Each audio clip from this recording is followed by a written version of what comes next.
Prečo nepriznala, že jej mama pracuje v Leopoldovskej väznici, kde sa tajne odpočúvali porady s advokátom? Šéfka ZRS alebo sekcie Zboru väzenskej justičnej stráže v Leopoldove, kde sedí Marián Košner, je Daniela Žemľová. Šéfka sekcie, kde nariadili odposluchy porad advokátov. Košnera s advokátmi, čo potom možno zase, či nezískavala Todová tajne.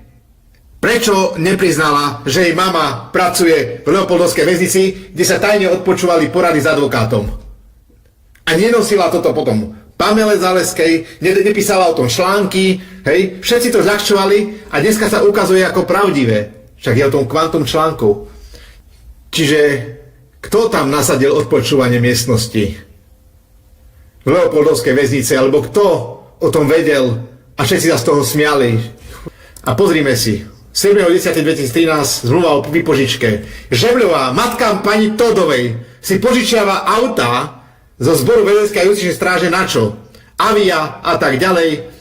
Zmluví sa odvoz stavebného materiálu. Čiže ona na súkromné účely, matka pani Todovej, si požičiava auto na odvoz stavebnej sute. Pozrieme ďalšiu zmluvu. Náklady zúženie predmetu výpožičky tvorí ako príloha čísla. Prílohy tu nie sú, prílohy si budeme musieť vyžiadať, hej? Či vôbec niečo zaplatila a koľko, za koľko kilometrov a tak ďalej. Ďalšia zmluva, 2018 rok, 8 mesiacov po vražde Kuciaka, hej? V tom období v lete si kupuje Monika Todová byt, hej? Vtedy sa možno zariadzuje byt.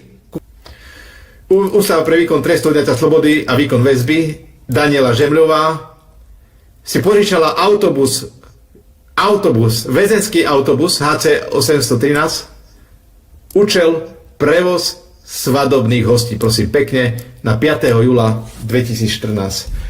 Čiže kto sa oddával v júli 2014 ma zaujíma, buď to bolo 4. alebo 5.7. Zmluvne sa rozhodli, že na dobu určitú a to na deň. Nie, čiže jediný deň. Svadba v meste Hlohovec alebo Leopoldov. 5.7.2014. Kto sa oddával?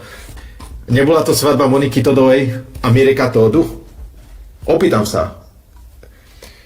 Pre aké účely súkromné si pani Žemľová Daniela prežúčala väzenský autobus?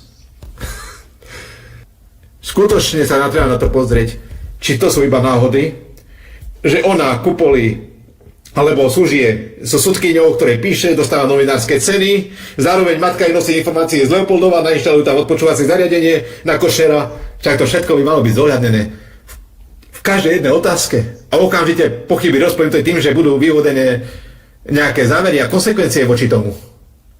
Ja som pobúrený.